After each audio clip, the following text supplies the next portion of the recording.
Bien, estamos con el señor René Araneda, presidente de Vinos de Chile. ¿Cómo está usted, don René? Buenos días, ¿cómo están? Muchas gracias por invitarme. Don René. Gracias a usted por venir. Bueno, situémonos en el contexto. Nosotros, como usted sabrá o no sabrá, llevamos más de 2 meses dándole vuelta a este tema de la reforma tributaria. Tenemos una opinión bastante formada sobre lo bueno, lo más o menos y lo malo. Pero nos gustaría saber, ahora entrando ya en el terreno más allá de la teoría, sino de la persona que está en el día a día y en el rubro propiamente tal suyo, que es el tema de los vinos, que no es nada menor para nuestro país, que usted nos resumiera una pequeña síntesis de dónde están los principales problemas y cuáles serían las consecuencias, positivas o negativas, de acuerdo a su visión, de una reforma tributaria tal cual como está centrado en el corazón, que es la eliminación del FUT y lo que se llama la renta atribuida. Bueno, yo en mi calidad de presidente de Vinos de Chile me preocupo y he estado defendiendo la posición del vino en la reforma tributaria. Ese es el tema que me gustaría abordar y el cual me siento más convocado. Los temas gremiales de este tipo, como tú mencionas, que afectan a las empresas en general, incluidas las empresas del vino, por supuesto, los han visto más bien la SOFOFA y la CPC. Por eso respecto a su rubro. El tema específico del vino, da las indicaciones que tiene este proyecto respecto a la industria de los alcoholes, ¿no es cierto? Eso es lo que usted quiere. Eso me gustaría. Sí, en ese rayado cancha. A ver, no sé cuánto tiempo tengo, pero este impuesto que se propuso a los alcoholes tiene 2 fundamentos en el proyecto de reforma. Uno, que es correctivo, porque corrige conductas que producen perjuicio a la salud pública, y 2, que es recaudatorio y es muy bajo en relación a los impuestos que pagan los productores y los países de la OCDE en relación con los alcoholes. Ambas cosas son equivocadas, digamos, en relación con el vino. Una, porque el vino ya hizo la corrección de conducta. El vino tenía un consumo per cápita en Chile de cerca de 60 litros del año 70. Representaba más del 85% del alcohol que se consume en Chile, se hacía a través de vino. Y hoy día somos 13 litros en lugar de 60. Y representamos 1/3 del alcohol que se consume en vino. El resto se consume fundamentalmente en cerveza y alcoholes más duros como pisco, whisky, ron, etcétera. De tal manera que nosotros la corrección ya la hicimos. La industria se encuentra en un rango de consumo responsable que incluso tiene beneficios para la salud, consumirlo en esos niveles. Y lo segundo es que los impuestos, se dice, son muy bajos en relación con los países de la OCDE, y nosotros lo demostramos a la Cámara de Diputados en su oportunidad y el lunes pasado a la Comisión de Hacienda del Senado, que el impuesto que paga Chile hoy día es casi 3 veces más alto que el que pagan todos los países productores de la OCDE.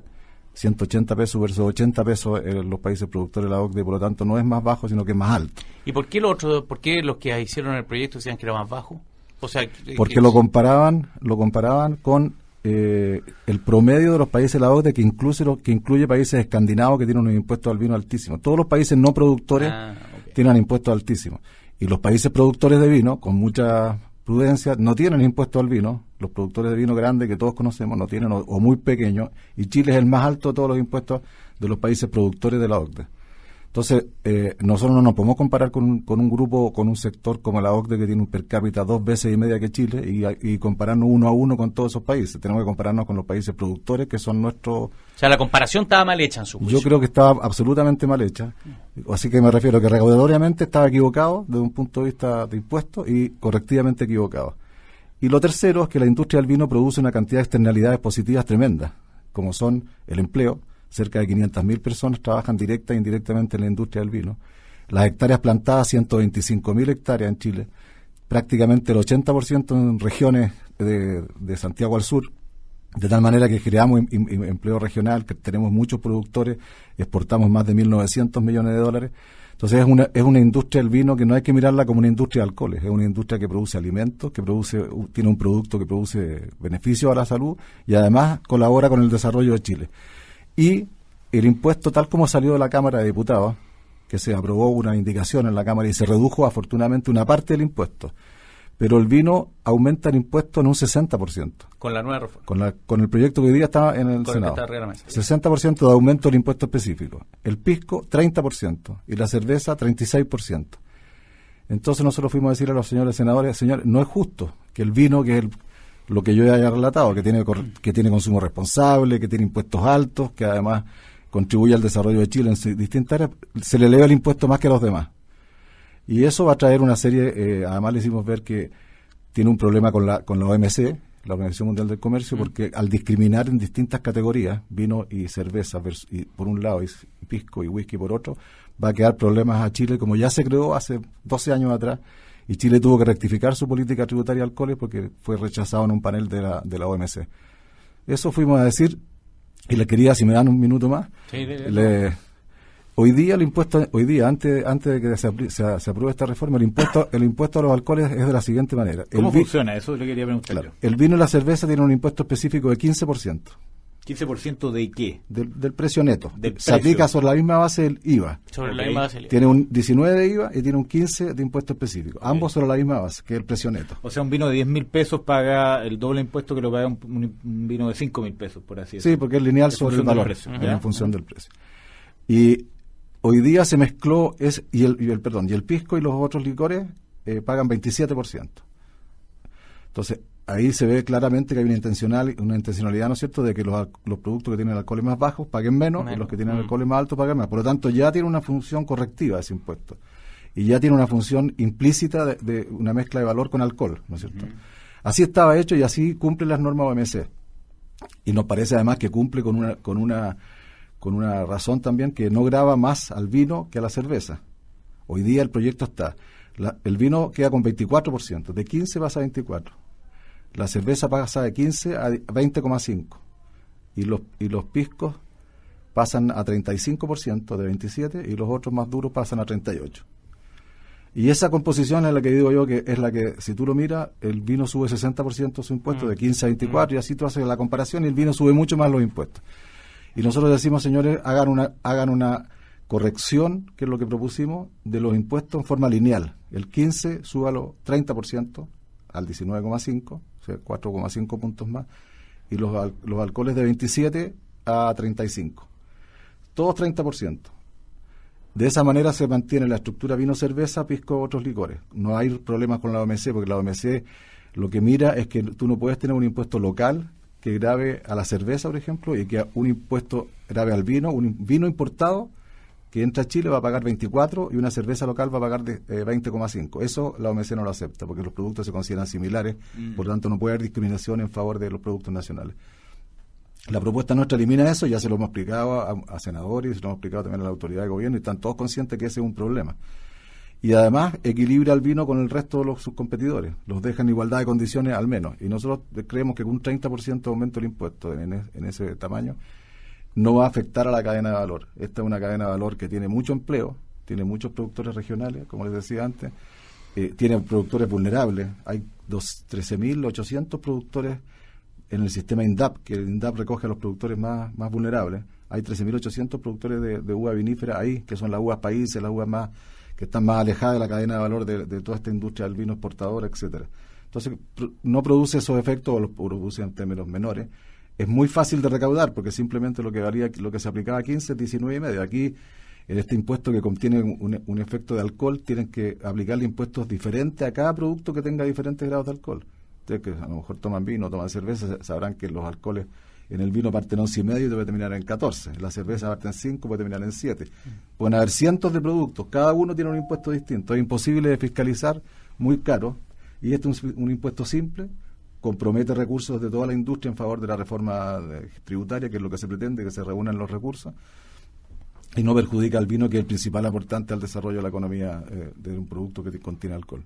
Entonces la crítica a usted era principalmente que el vino subía más el impuesto en términos relativos que los demás alcoholes. ¿Ese era el problema, claro, que ustedes veían? Uno subía mucho, ¿ya? Porque el 60% de aumento de impuesto a un producto obviamente afecta mucho al empleo, ¿no es cierto?, a los precios de la uva, etcétera. Y segundo, subía con una discriminación negativa respecto a sus competidores, que son los otros productos que contienen alcohol, especialmente la cerveza. Fíjate, cuando yo les decía que el consumo per cápita había caído de 60 litros a 13, en ese mismo periodo la cerveza pasó de 22 a 40. Entonces hay no solamente un problema tributario, porque teníamos el mismo impuesto, pero la cerveza ha estado entrando al consumo especialmente de los jóvenes.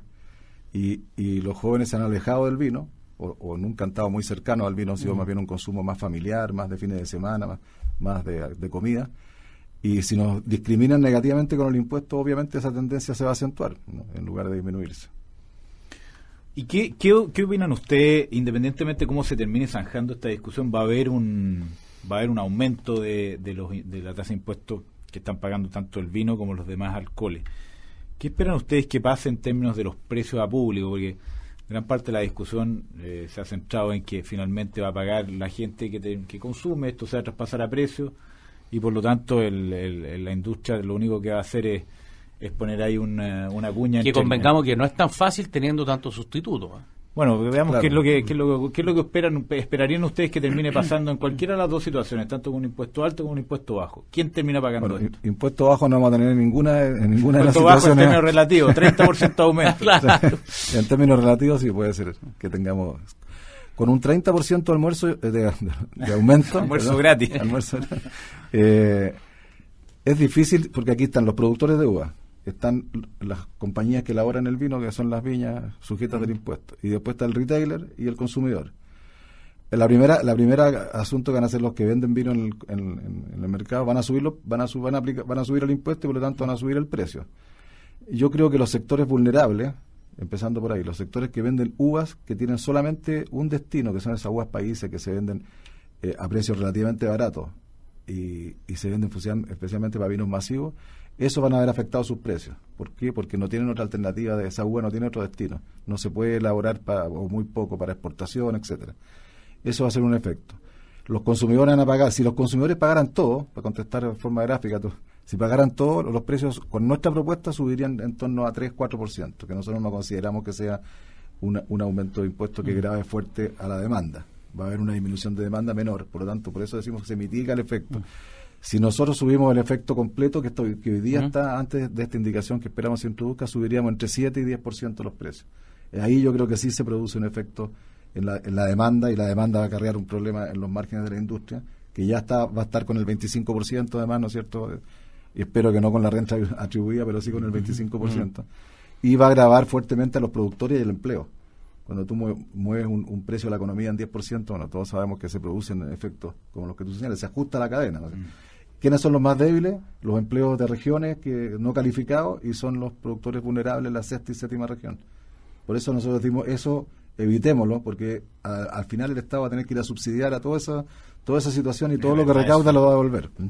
Es buen punto ese. Es buen punto ese. Porque finalmente esos productores vulnerables, ¿cuánta gente es? Son 13.800 productores, no sé, multiplícalo por 4, 70.000 personas, 80.000 personas, que viven de recursos, de muchos subsidios de INDAP. Si esa gente se va a la ruina porque los precios se caen 20%, o sea, el Estado que va a tener que hacer, aumentar los subsidios. Entonces va creando una serie de dificultades al desarrollo económico. Lo más sano es evitar ese daño y al contrario tratar y ya se lo hemos propuesto a las autoridades, tratar de incorporar a esos productores a la cadena de valor de alguna manera, ¿no es cierto? Reconvirtiéndolos, mejorándoles sus viñedos, etcétera. Es una forma positiva, yo creo, de enfrentar el tema y no subiendo los impuestos y hacer que esa gente tenga más problemas.